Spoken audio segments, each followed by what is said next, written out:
Buenos días, buenas tardes, buenas noches. Nuevamente un episodio de Cultura en Iberoamérica, conversaciones desde Bogotá.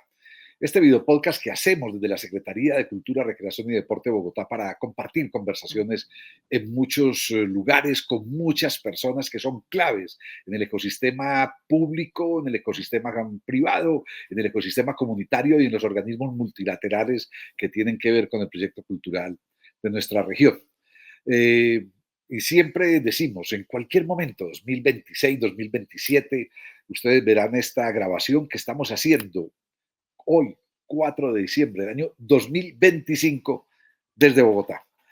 Y vamos a tener hoy un personaje muy especial, con quien vamos a hablar de cultura, vamos a hablar de Iberoamérica, vamos a hablar de gobiernos, vamos a hablar de multilateralismo, vamos a hablar de cooperación, de internacionalización, de convenciones internacionales, de gobiernos nacionales y de ciudades. Entonces, empiezo de la forma como siempre empezamos este video podcast. Enrique, ¿para qué la cultura? A ver, muy buenos días. Me da un enorme placer estar con ustedes y sumarme a este esfuerzo extraordinario que lleva a cabo Bogotá, este esfuerzo de diálogo, de conversación, de confrontar ideas, de enriquecer conocimientos y de, estoy seguro, cada vez que termina una conversación, todos terminamos mejor y una conversación siempre de cara a la ciudadanía. Así que de entrada, querido Jorge, querida Natalia, gracias por contar conmigo, gracias por haberme invitado. Cultura es todo y no hay que darle más vuelta. Cultura es aquello en lo que aspiramos, aquello en lo que nos movemos, aquello en lo que nos confrontamos. Cultura es aquello en lo que nos recreamos, en lo que nos perpetuamos. Cultura nos permite dignificarnos, nos permite mostrarnos y nos permite la conversación, nos permite la creatividad, nos permite el diálogo y nos permite también hacer las revisiones necesarias desde los aspectos y desde las claves de la historia para mejorar esta civilización que por supuesto tenemos cualquier tipo de contratiempos y desafíos día a día, pero la cultura evidentemente es una llave, no la única, pero es una llave para el mayor entendimiento y la mayor comprensión y el entender el momento que tenemos como civilización y la enorme responsabilidad que tenemos ante ello. Bueno, pues gracias, Enrique. Bueno, siempre comenzamos estos podcasts con esa pregunta y luego nos devolvemos, o no sé si devolvernos, pero le damos un girito y es poder presentar con quién estamos conversando hoy. Para quienes nunca, esta es la primera vez que escuchan el podcast o para quienes también ya lo frecuentan, pues hoy nos acompaña justamente Enrique Vargas, que desde el 2007 es el coordinador del Espacio Cultural Iberoamericano de la Secretaría General Iberoamericana, más conocida como la CEGIP, donde coordina todos los 13 o 14, acá tuve una dudita si son 13 o 14 programas iberoamericanos de cooperación cultural. Enrique también ha sido impulsor de Mundiacult y coordinador en 2019 del estudio de la UNESCO sobre cultura y desarrollo en América Latina. Fue relator de la sexta cumbre de cultura de IFACA. Recibió el doctorado honoris causa del Claustro Doctoral de México en 2014. Ha sido director general de Enlace Legislativo de Conacultura, secretario técnico de la Comisión de Cultura del Distrito Federal y promotor de legislación cultural de México, incluida la Ley de Fomento para el Libro y la Lectura. En 2003 colaboró con las Naciones Unidas en el diagnóstico sobre derechos culturales en México y es miembro del Consejo Asesor del Centro de Estudios Mexicanos de la UNAM y docente invitado de la Universidad de Barcelona. También ha sido productor teatral y fue reconocido entre los 100 latinos más influyentes en Madrid. Así que pues estamos muy contentos de tenerte aquí, Enrique, porque nos encontramos, como decimos acá, en diferentes vidas.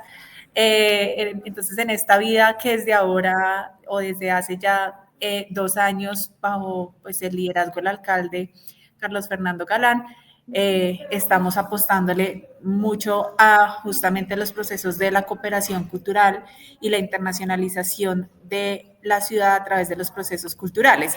Así que tu perfil y tu trayectoria, pues para nosotros es muy importante y sobre todo como todos estos procesos de colaboración que tenemos entre las ciudades y entre las EGIP. Así que pues bienvenidos y muy felices de tenerte.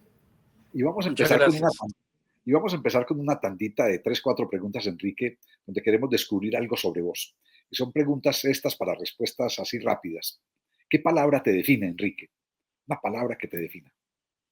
Yo diría trabajo. Además, has trabajado, yo viendo tu hoja de vida, vos a los veintitantos ya andabas metido en mil cosas, en esa relación que mencionó Natalia, ya andabas haciendo, o sea, además de tu trabajo de abogado y de tu trabajo en México legislativo, andabas en mil cosas, hasta en embajadas, en proyectos en otros países, y bueno, estos últimos casi 18 años en Madrid. Así es, un trabajo intenso y siempre en temas culturales. Yo tengo, por supuesto, una primera formación en artes escénicas y entendí perfectamente bien que mi vocación era siempre trabajar alrededor de la cultura y por ende trabajar con la ciudadanía y para la ciudadanía. ¿Y tus referentes cuáles son? Mis referentes, con toda claridad te lo diría, mi padre y mi madre. Ahí no tengo la menor duda. Ellos fueron unos artistas muy famosos en su momento, con una capacidad impresionante, entendieron su momento histórico. Los dos fueron bailarines muy importantes, cada uno en su género y en su época, y ellos nunca nos fomentaron de manera directa el ejercicio de las artes como tal, pero sí una vida íntegra, una vida de trabajo, de compromiso y de entender el momento histórico que cada uno de sus hijos fue desarrollando. Y yo te diría que son no nada más el referente, son el ejemplo y son también la aspiración.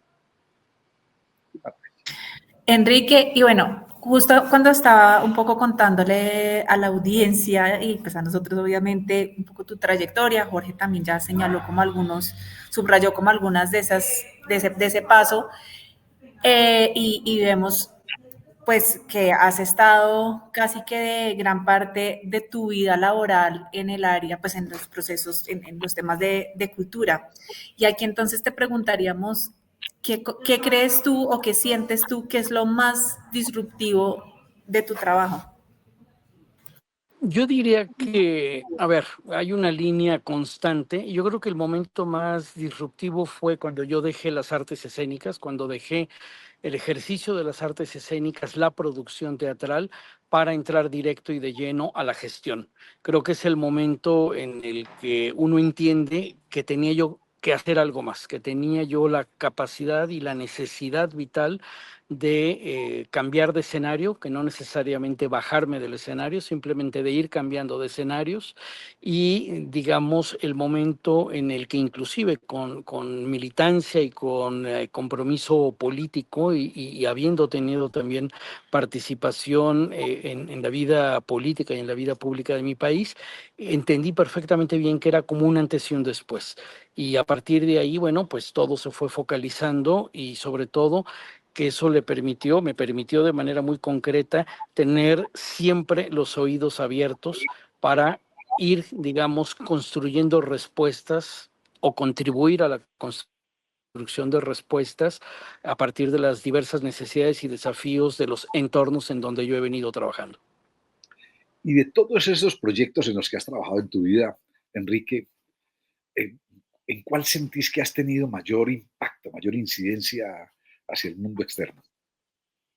Bueno, a ver, lo podría yo dividir en varios momentos. El primero de ellos fue cuando tuve la oportunidad de trabajar de manera directa en gestión a partir de ser titular, director de cultura de lo que hoy en México son 3 alcaldías. Lo que es la alcaldía de Coyoacán, que en ese momento se llamaba delegación, la demarcación Cuauhtémoc, que es el centro histórico de la ciudad, digamos, y Benito Juárez. Benito Juárez también, la zona con mayor índice de desarrollo incluso de todo el país, con infraestructura, con casas de cultura, con teatros y con ese trabajo directo con la ciudadanía. Creo que ese es el primer momento donde yo descubro que el ejercicio de una dirección, una posición de poder, permitía la posibilidad, o tenía yo la obligación de construir respuestas. El haber levantado infraestructura cultural en aquellos años, haber construido teatros, haber remodelado, haber puesto en funcionamiento casas de cultura, entender, digamos, el vínculo clarísimo entre cultura, desarrollo, cultura, educación, cultura, comunidad, entender el movimiento y las necesidades de una sociedad, o por lo menos pretender entender las necesidades de los entornos. Ese es, digamos, uno de los primeros momentos. Otro momento fue cuando tuve la oportunidad por primera vez de trabajar para el servicio exterior y pude estar en Costa Rica, y fue la primera vez de alguna manera en la que entendí lo que significaba, o comencé a entender lo que significaba la clave, el valor, el acervo cultural mexicano y su diálogo con el mundo. Me permitió generar condiciones para fortalecer, digamos, la proyección de mi país en el exterior, el diálogo cultural que propicia y que facilita otro tipo de diálogos en relaciones internacionales, y sobre todo permite contrastar. Y un tercer momento, sin lugar a duda, fue cuando tuve la oportunidad de estar en el ámbito legislativo, poder impulsar leyes, poder convertir, digamos, o interpretar en marco normativo todas aquellas aspiraciones de un determinado grupo o un determinado sector. Y digamos que un colofón, que no quiere decir que sea el último, pero sí una etapa importantísima, sobre todo por la enorme trascendencia que ha tenido el espacio cultural iberoamericano, formar parte del espacio, haberlo podido estructurar y trabajar junto con todos los países que integran la comunidad iberoamericana, pues marca un momento muy importante, porque a partir de la creación de la Cumbre Iberoamericana se han generado nuevas condiciones de diálogo, de cooperación y de mucha coproducción y de entendimiento de que esto en lo que trabajamos vale la pena, que trasciende, que transforma vidas y que permite, por supuesto, contrastar y seguir enriqueciendo esta cultura común a todos con sus particularidades, y sobre todo reafirmar en todo esto que yo les he narrado un principio fundamental, que es el entendimiento, el respeto y, digamos, no doblar nunca las manos sobre el concepto de la diversidad cultural. Al contrario, siempre trabajar a favor de la diversidad cultural. Pues muy valioso todo esto que nos cuentas, Enrique, y de pronto para las personas que no están tan familiarizadas con los procesos, digamos, de cooperación desde una agenda muy institucional y demás, y hablamos aquí del espacio cultural iberoamericano, de los diferentes programas que tienen, pero sí, de pronto sería interesante volver un poco a lo básico y sería chévere oír de tus palabras de una forma sencilla, ¿qué es la CEGIP y qué es el espacio cultural iberoamericano? Bueno, de manera muy básica, muy rápida, yo te diría, hace muchos años, a principios de los años 90, se decidió que los jefes de Estado y de gobierno, los presidentes de gobierno de todos los países iberoamericanos, cuando tenemos que definir Iberoamérica, bueno, es un espacio cultural básicamente con dos regiones, son tres países de la península ibérica, España, Andorra y Portugal, y en el caso de América, 19 países de habla española y portuguesa. ¿Qué es el espacio cultural iberoamericano? Es un espacio que permite el diálogo, que permite poner en cooperación a todos estos países y cooperar para que se hagan películas, para que circulen obras de teatro, para que circulen músicos, para que se restauren archivos, para que se puedan emprender proyectos en materia común para fortalecer la industria de los videojuegos. O sea, hay 14 programas de cooperación que bien, bueno, pues hay una estructura de ministros de cultura, que los cuales, bueno, se reúnen de manera permanente para darnos mandatos. Nosotros somos un secretariado, somos un organismo internacional muy pequeño, muy ligero, digamos, no hay una alta burocracia ni mucho menos. Trabajamos a través de una serie de proyectos, de mandatos que han permitido pues la proyección de muchos grupos artísticos, de muchas expresiones y manifestaciones de la cultura, no nada más entre Iberoamérica, sino en su proyección hacia el mundo. Hay un libro que además me lo traje ahora de tu, eh, de tu trabajo en la CEGIP, que es la relación de los programas de iberoamericanos. Y uno ve aquí todos los IBER, que además son los proyectos que para quienes estamos en cultura más proyección tienen en este ámbito: Iberarchivos, Iberbibliotecas, Ibercultura Viva, Iberescena, Ibermedia, Ibermuseos, Ibermúsicas, Iberorquestas. Ese es un trabajo tremendo. Y entonces uno dice, bueno, este es un espacio, ustedes están haciendo esto desde la CEGIP, pero ¿cómo se puede diferenciar para alguien de afuera, como decía Natalia, el trabajo de ustedes con el trabajo de un organismo como la Organización de Estados Iberoamericanos, la OEI, que también tiene una dirección de cultura que hoy está Rafael Calú, el brasilero, a cargo de ella? ¿Cuál es la diferencia y cuál es la complementariedad entre la CEGIP y la OEI?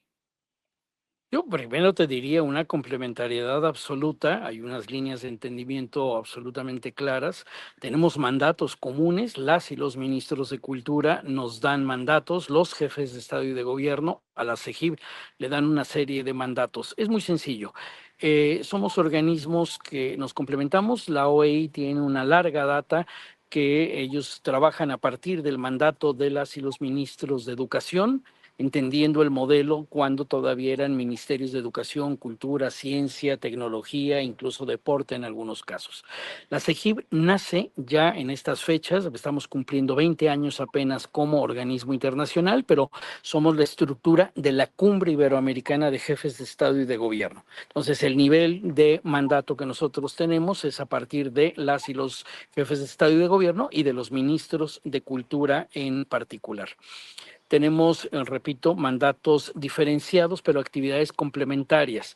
¿Por qué? Porque la OEI ha venido desarrollando un trabajo muy plausible desde hace muchos años en temas de educación artística, en temas de gestión de más de industrias culturales, y han venido haciendo un trabajo extraordinario porque tienen una red muy amplia de 19 oficinas en América Latina que permiten también el trabajo del día a día mucho más cercano en la gestión, no nada más con ministerios de cultura, sino también con otros órdenes y niveles de gobierno, llámense en departamentos, estados, municipios. Nosotros también tenemos un mandato para trabajar en diferentes órdenes y niveles de gobierno, pero nuestra primera franja de trabajo es con las y los ministros de cultura. Tenemos la estrategia iberoamericana de Cultura y Desarrollo Sostenible, que es un mandato que nos han dado y es un trabajo conjunto que hacemos con la OEI. Tenemos diversas aspiraciones. Ahora tenemos un mandato extraordinario que es la actualización de la Carta Cultural Iberoamericana a 20 años de su adopción. Es un mandato que nos han dado a la CEGIB y tendremos el apoyo de la OEI para poder poner este documento a discusión para que la ciudadanía y los distintos sectores vean reflejados en este documento referencial, y ahí así es como vamos trabajando. El espacio cultural iberoamericano es coordinado por la CEGIB y la OEI participa en el espacio cultural iberoamericano como tal.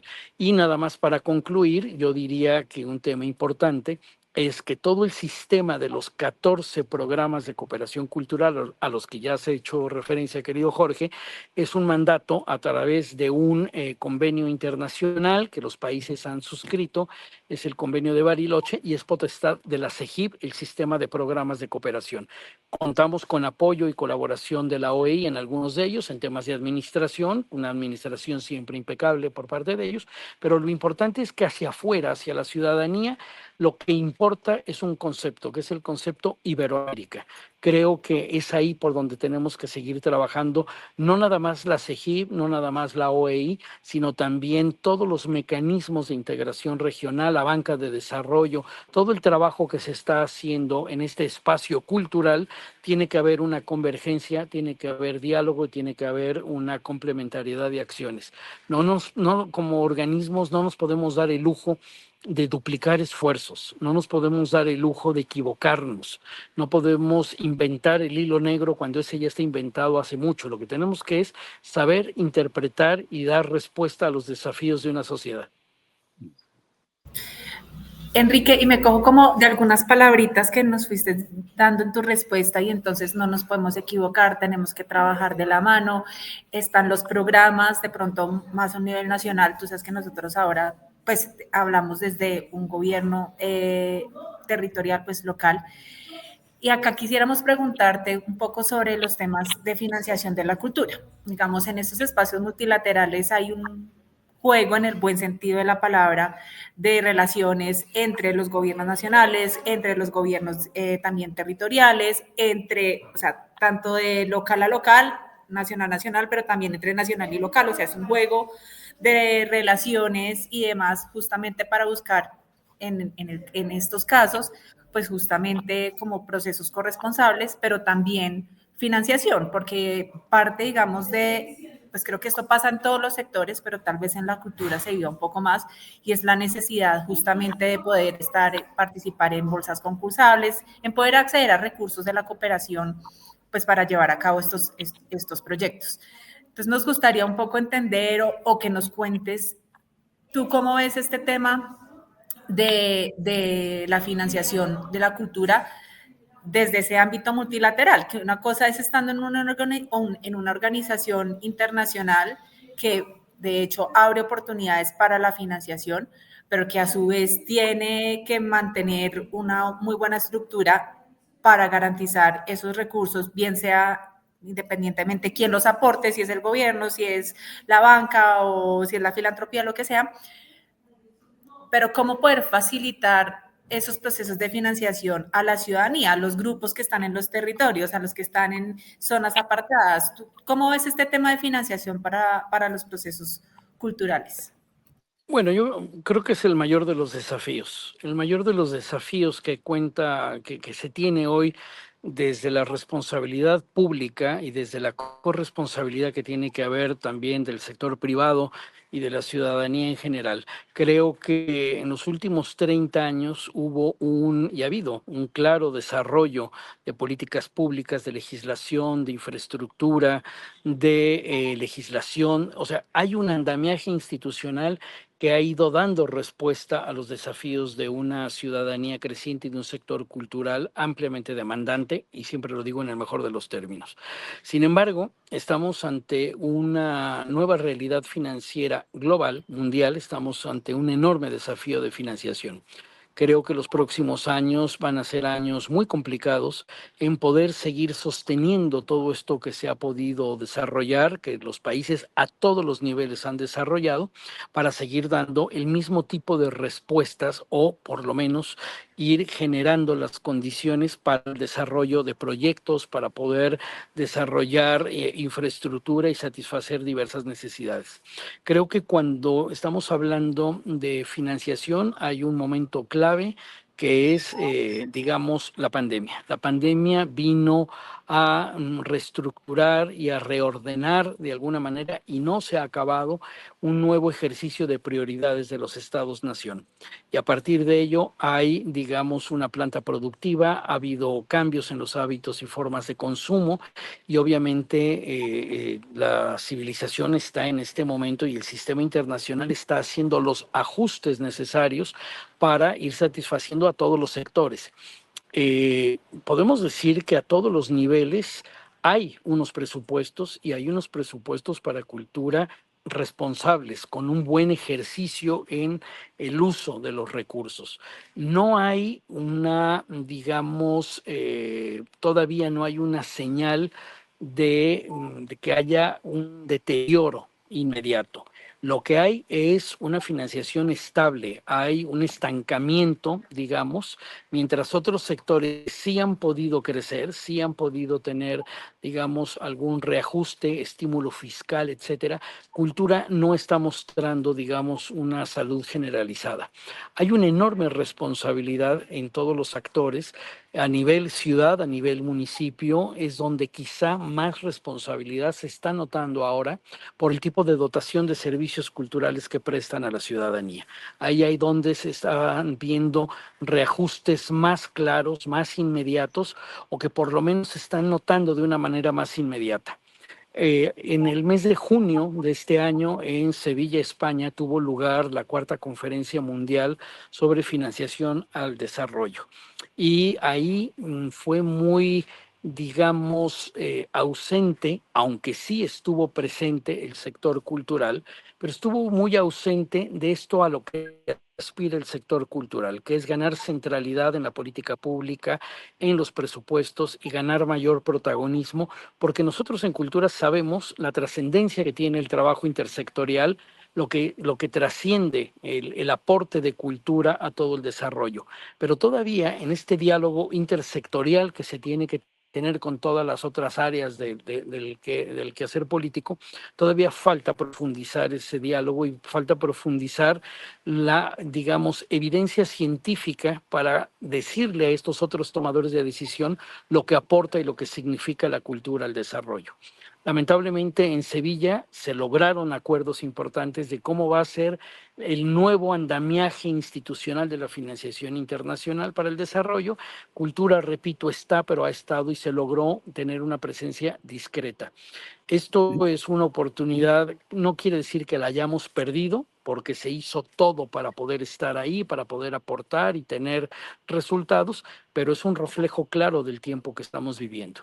Sin embargo, más allá de esa, digamos, esfera tan alta, tan elevada de la financiación, creo que la ciudadanía tiene que estar muy clara de que sí se están haciendo muchas acciones para eficientar los recursos. Una prueba de ello es algo que estamos haciendo con la alcaldía de Bogotá, que estamos también trabajando a través de IDARTES, que es un proyecto extraordinario, que es el Banco de Saberes Iberoamericanos y de Buenas Prácticas. Eso es un ejemplo de cómo con pocos recursos sí se pueden hacer cosas, sí se puede dignificar y reconocer y valorar el trabajo de muchos colectivos que están trabajando, que están poniendo su grano de arena todos los días, desde la dignidad, desde el trabajo, desde la comprensión y desde la proyección de lo local. Y ahí estamos los organismos internacionales apoyando y aprendiendo de la experiencia local. Y ahí se demuestra que sí, por supuesto se necesitan recursos financieros, pero tenemos también que hablar de otro tipo de recursos, que son los recursos humanos y técnicos. Tenemos que seguir formando gente, tenemos que seguir entendiendo las nuevas modalidades y entender que la gestión cultural no puede ser la misma que teníamos en los años 90. Definitivamente estamos ante un cambio de paradigma. Ahí me das pie para dos asuntos que pueden cruzarse, Enrique. Uno, alrededor de este papel cada vez más creciente de los gobiernos municipales o los gobiernos locales, eh, como apoyo, como complemento e incluso en muchos casos como reemplazo de los gobiernos nacionales. Es decir, hay de todo en esta comunidad iberoamericana, gobiernos nacionales con muy buenos proyectos culturales y otros que han desaparecido de su gestión el proyecto cultural. En cambio, los gobiernos municipales, muchas de las ciudades de Iberoamérica, son hoy no solo una evidencia de que el trabajo cultural tiene unas repercusiones enormes sobre el desarrollo, sino que también lo hemos dicho nosotros desde Bogotá en reuniones, por ejemplo, con CGLU, son evidencia en muchas ciudades que ya la cultura es uno de los 4 pilares del desarrollo, porque se concreta ese desarrollo junto con el ambiental, junto con el social, junto con el económico, en muchos aspectos de las ciudades. Entonces, un primer asunto que me haces cruzar ahí tiene que ver con el papel de los gobiernos municipales, incluso de experiencias concretas como la que mencionas de Bogotá. Y un segundo asunto es que antes de iniciar esta conversación, antes de iniciar la grabación, mientras nos conectábamos, nos contaste que estás en Antigua, en Guatemala, que en este momento esta grabación estás haciéndola desde Antigua, 4 de diciembre del 2025, y que están hablando allí de tráfico ilícito, de resignificación del patrimonio y de un tema que tocaste que es la intersectorialidad.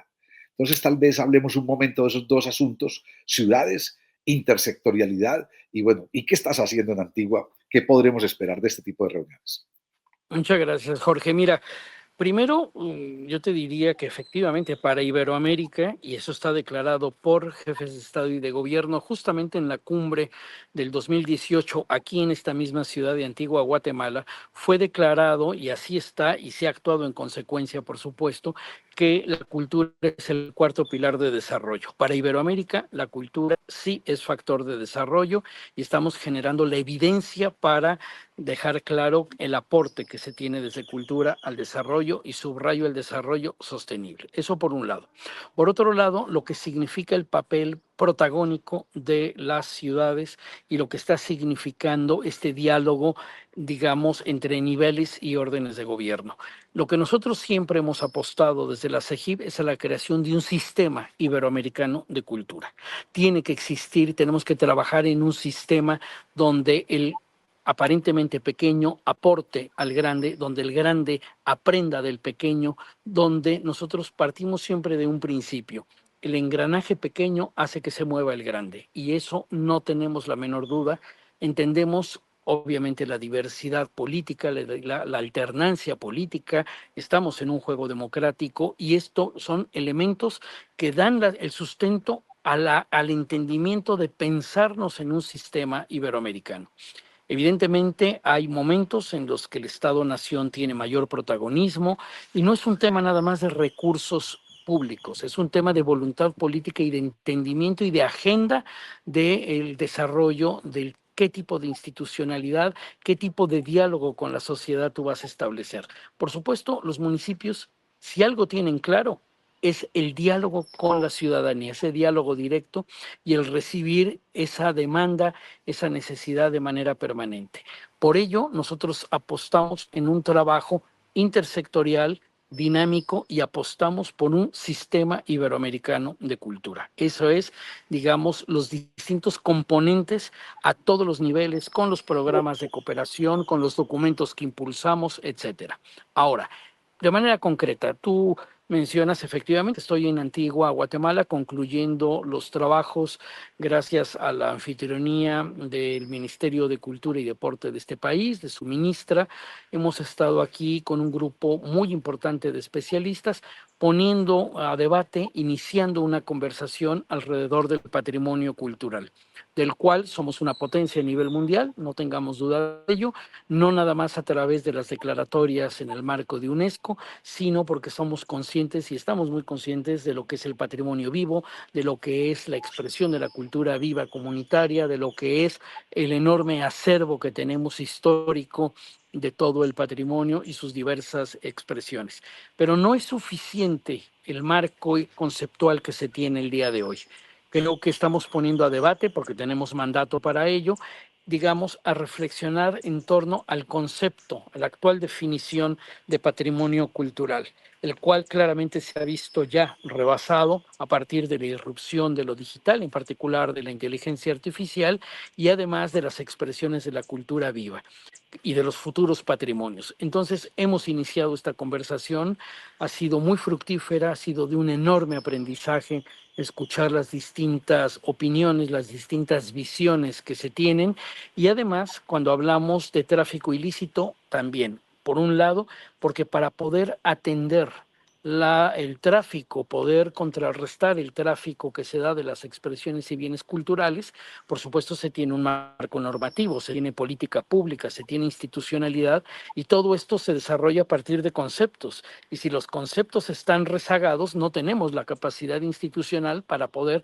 atender a través de las distintas herramientas desde la intersectorialidad, porque cultura por sí sola no puede atender únicamente el tráfico ilícito. Ahí entran aduanas, entran también policías internacionales, mecanismos de cooperación. Entonces, el diálogo ha tenido ese sentido, iniciar y generar las condiciones para avanzar en una discusión, primero que nada, conceptual sobre patrimonio cultural, del cual somos absolutamente depositarios y generadores de él.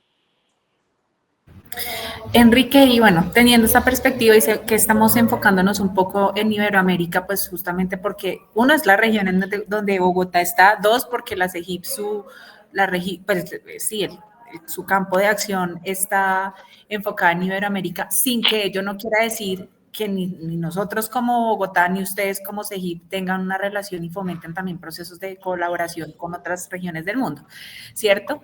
Pero entonces, a partir como de esta larga trayectoria que tú tienes en este campo y especialmente en la región iberoamericana, ¿qué crees que deberíamos estar haciendo ya en Iberoamérica con mucha más fuerza para generar mayor incidencia en la región y en el mundo con y desde la cultura?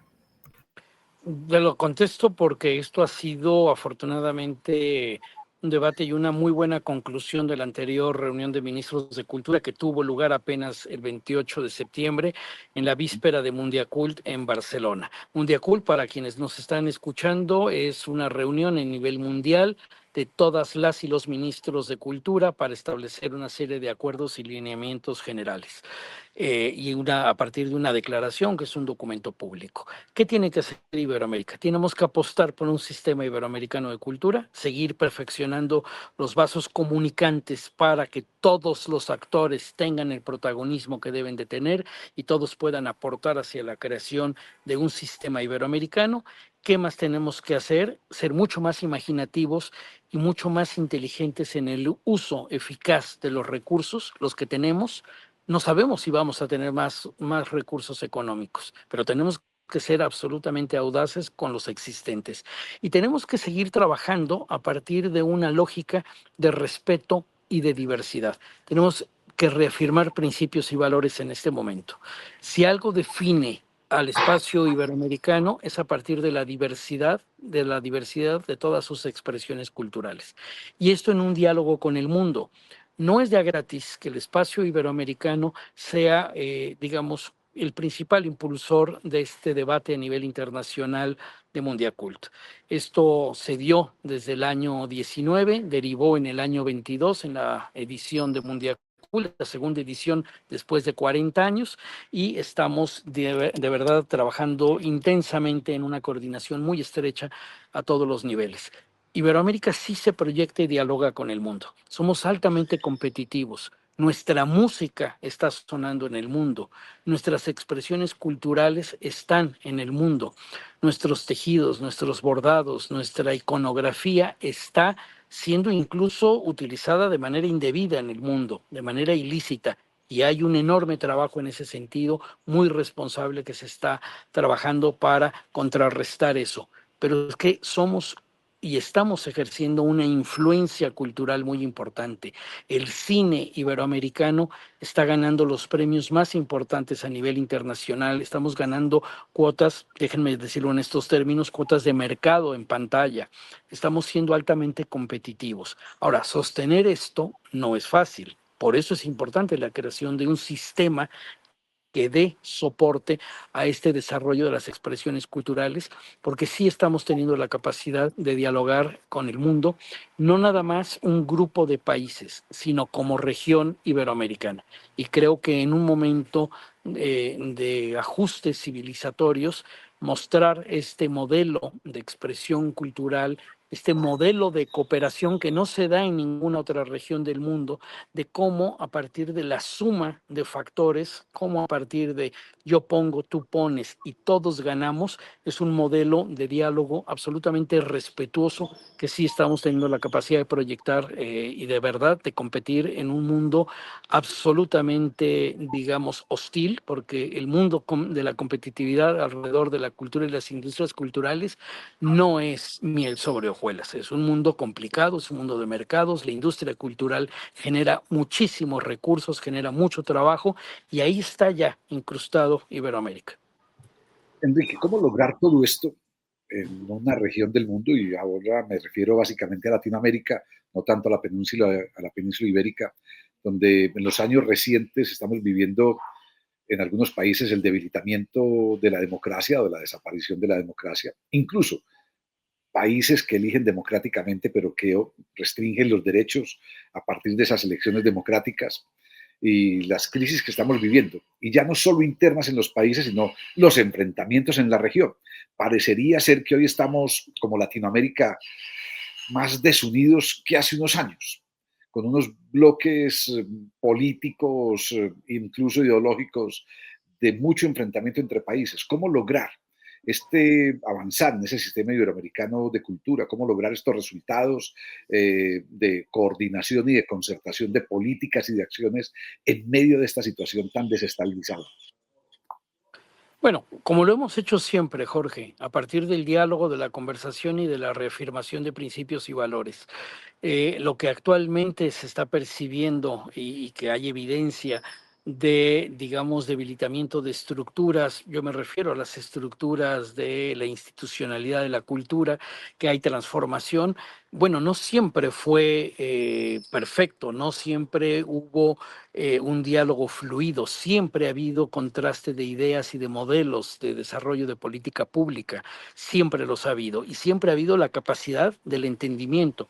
Es momento, y lo dije hace unos minutos, de la reafirmación de principios y de valores. Y creo que a partir de la política pública que se define y que se desarrolla, a partir de entender que sí tenemos un mercado común, que tenemos la posibilidad de hacer coproducciones.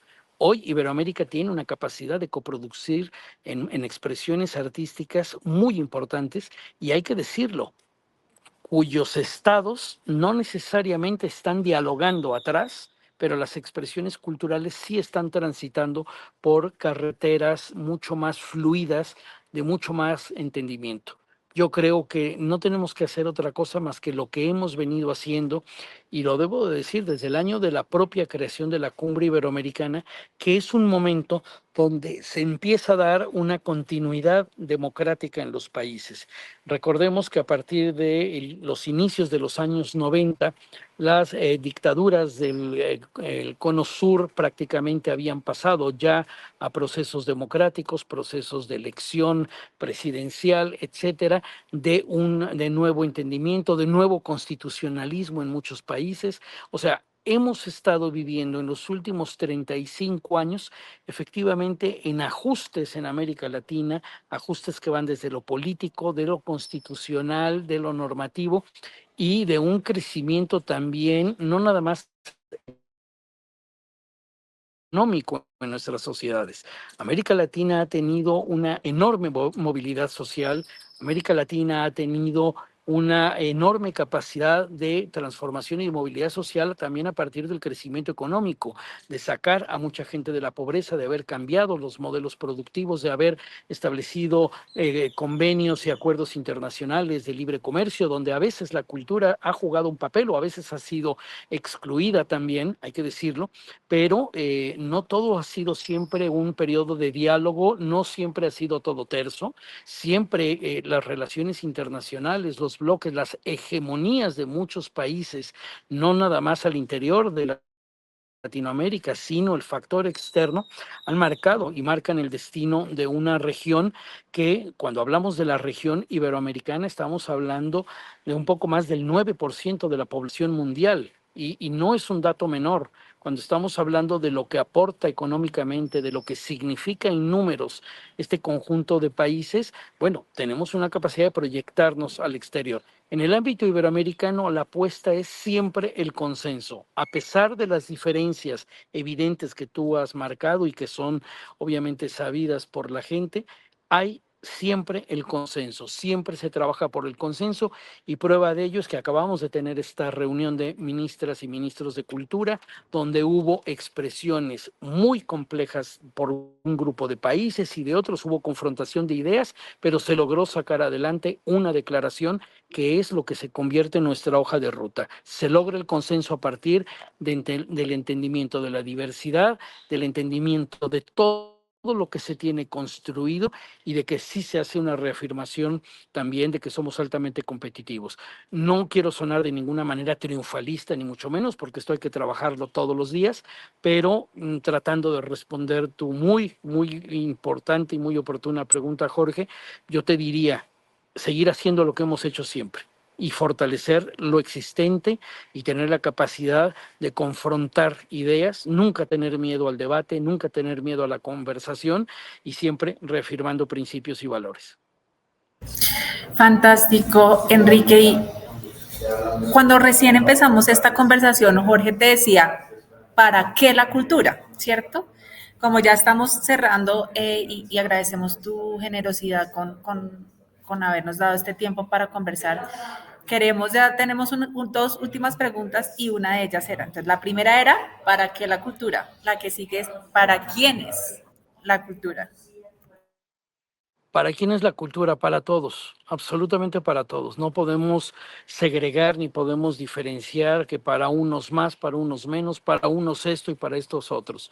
Creo que en la medida en la que nosotros entendamos que la cultura es para todos y que es un derecho humano irrenunciable y que los estados a todos los niveles tienen la obligación irrenunciable de generar condiciones de acceso, goce y disfrute, en el momento que nosotros terminamos de entender desde lo público, desde los distintos sectores, que la cultura es de y para todos.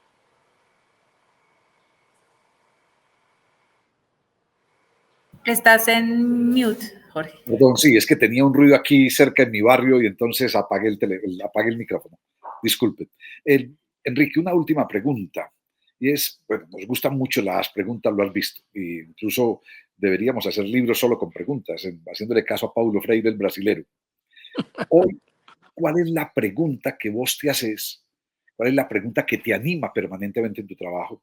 ¿Cuál es la pregunta para la que vas buscando respuestas en esta cotidianidad? Hoy en Antigua, la próxima semana en Madrid, el día siguiente en Uruguay, en cualquier lugar de Iberoamérica. ¿Cuál es la pregunta? Una pregunta recurrente y desde la más profunda honestidad. ¿Está impactando lo que hacemos? ¿Sí tiene impacto y sí tiene resultado todo esto por lo que mucha gente nos estamos entregando? Porque aquí hay una entrega, hay una vocación, hay un gusto, hay una metodología de trabajo, hay capacidades probadas de mucha gente. ¿Pero está siendo suficiente? ¿Es suficiente todo esto que estamos haciendo? ¿O qué más tenemos que hacer? ¿Qué otro valor añadido tenemos que encontrar? Y yo creo que el mantener esa pregunta abierta nos abre, nos permite, digamos, a partir del diálogo, saber interpretar o por lo menos tratar de interpretar lo que la gente y lo que la ciudadanía nos está diciendo, lo que los grupos culturales nos dicen, porque las respuestas definitivamente están ahí. Muy bien. Enrique Vargas Flores, coordinador del Espacio Cultural Iberoamericano de la Secretaría General Iberoamericana, la cumbre de estados de toda Iberoamérica, estuvo hoy en esta conversación desde Bogotá. Cultura en Iberoamérica, conversaciones desde Bogotá. Natalia Cefair, Jorge Melguizo, desde el equipo de la Secretaría de Cultura de Bogotá. Enrique, muchas gracias para vos, por tu disposición y por estas excelentes reflexiones que nos das. Y bueno, como siempre, buenos días, buenas tardes, buenas noches desde Bogotá. Un abrazo. Gracias, Un abrazo chao. Muchas gracias. Gracias de verdad y siempre a disposición.